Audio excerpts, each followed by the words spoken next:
Hey everybody, thanks for coming out today, man. I appreciate you stopping by here. This is going to be our fourth part in the series of how to build an extraordinary life, our fourth L, if you will. The fourth part of this is, in order to build an extraordinary life, in my personal small little opinion, you have to learn to love. You have to love. You have to love. Well, I love people, Darrin. I mean, I love everybody. That's not the context by which we build extraordinary lives. I get what you're saying, and that's part of it. But that's not the end of that. So in order to build an extraordinary life, you have to love. What does that actually mean? What are you trying to say? You have to care. What do I have to care? You have to care enough to be attentive to where you are in life, where you are in the moment, where you are in your business, where you are in your quote unquote journey. You have to care enough. You have to care enough to care about your daily activities. You have to care enough to care about the ticking time clock that's moving, the clock that's ticking right beside you. Time is the one value set that we never can replenish. We never can replace. I can make more money.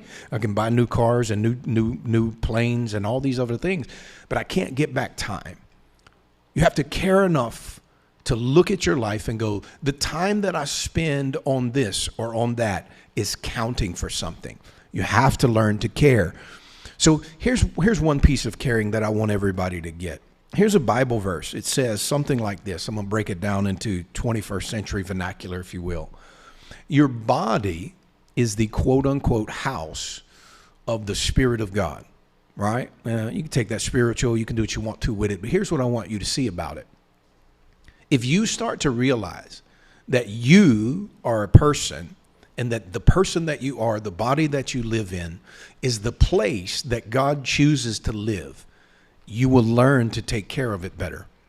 You have to care enough for your body. You have to care enough for your mind. You have to care enough for your relationships to put time in. Discipline yourself to make yourself an extraordinary life. No one hands you extraordinary living, right? No one gets to hand it to you. But here's one thing I want you to get. Catch this now. Here's what Jesus said. They asked him one day, said, Jesus, what is the hinge of all of the law? And he said something like this, said, well, you got to love God with all your heart, soul, and mind and strength. And they said, yeah. And he said, you got to love your neighbor as yourself. Well, if you look at that, you've got to realize I can't truly love other people until I learn to love and care for my own self. Here's a phrase I want you to catch, and we use this in our Life Leader Circle, and it goes something like this. I got this from Jim Rohn. I will take care of me for you if you will take care of you for me. I'm going to say that to you again. I'll take care of me for you.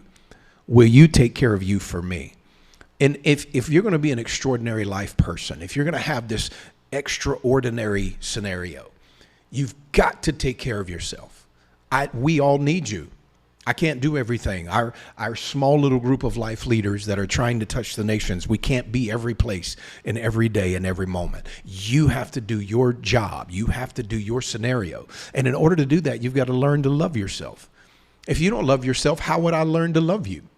If you don't love yourself enough to discipline yourself, enough to not eat the cake every day, enough to not, have the bourbon every night, whatever that case may be.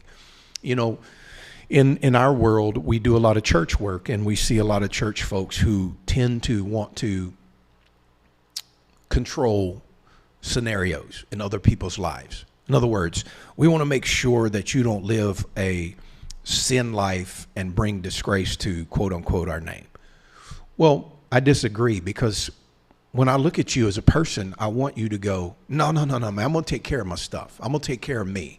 I'm going to discipline me. I'm not going to be, I have my wife or my husband, and that's the only person I'm going to be with, or I have this or that, and this is what I'm going to do. I'm not going to live my life in an extraordinary way by being distracted by all these other things, right? So we never want to control your life and control how you live your life. We just want you to take in the motto of, I'll take care of me for you. Will you take care of you for me? Literally saving your own life for the good of those around you. That's true love. Here's what Jesus said. Now watch this. Here's what Jesus said. He's talking to his disciples one day. And he said something like this. He said, there's no such thing as any wider measure, any greater love than this. Here's how it's measured out. Here's the greatest measuring rod. When a man lays down his own life, and the word life in the Greek is the word suke, and it means soul. It means the self-life, right? The egotistical life, the thing that I hold to, that makes me want to diabolically win at the loss of those around me. This is what Jesus said. There's no greater measure than a man would lay down his own suke for his brothers, for those that are around him. Listen, if you want to have an extraordinary life, here's one of the things you got to do. You got to love enough to become greater. Love enough to discipline yourself, to take care of your own self, so that when I see you, I see your highest and best.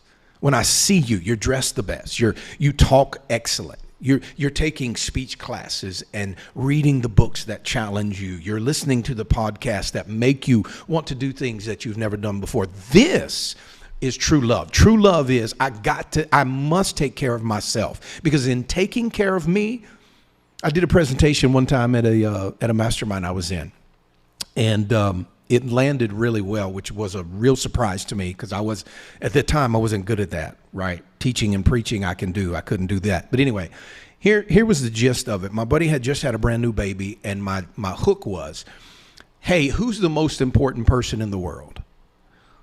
And everybody has something to say. Well, my kids and my no, that's not true. The most important person on the planet is yourself. It's me. If I don't take care of me, I can say I love you. I can say I love my children, but if I'm not taking care of Darrin, then I don't really love my children the way I should. Because if I eat cheeseburgers and French fries 3 times a day, I'm not taking care of me, and I don't love them the way I should, because I know that that's going to shorten my lifespan. The most important person on the planet is you. And if you don't take care of you, if you don't love enough to take care of you, you say you love me, you say you love other people. Love means that I'm going to discipline myself to take care of me for you. So I'm going to leave you with this as we go today. Love is the hinge to build an extraordinary life. I will take, as we go, here's what I want to leave you with. I'll take care of me for you. You take care of you for me. Thanks for coming. I appreciate you. Wherever you go, be a great life leader. We'll see you soon.